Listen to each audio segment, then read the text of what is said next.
You are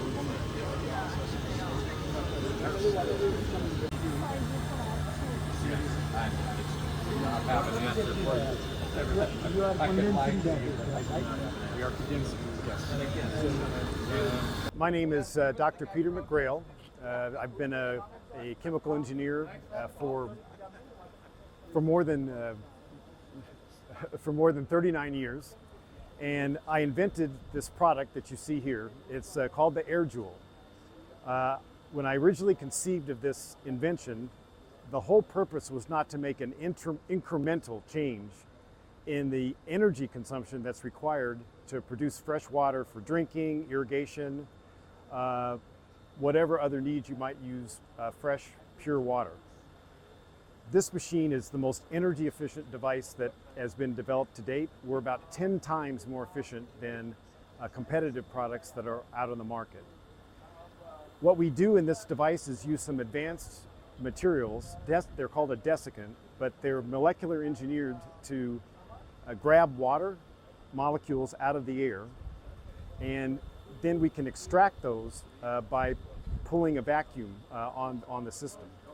But what's very important, I like to call it doing a dance with this device, is that heat gets generated when we pull water out of the air into the desiccant.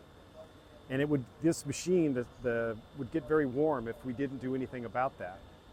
But on the reverse, when we want to get the water off of the material, we consume heat.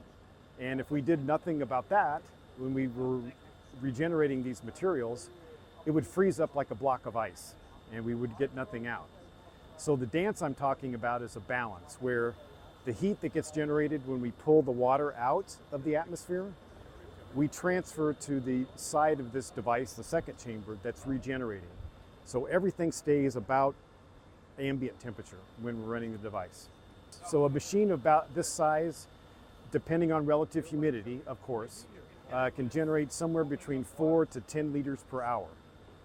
It can be made larger, or it can be made slightly smaller, depending on what the needs are for a home or a village or whatever it may be. So for producing 4 to 10 liters per hour, how much cost for a machine? So we think a machine like this will cost approximately $1,500 to $2,000. But there are some organizations that we're working with. One in the United States is water.org.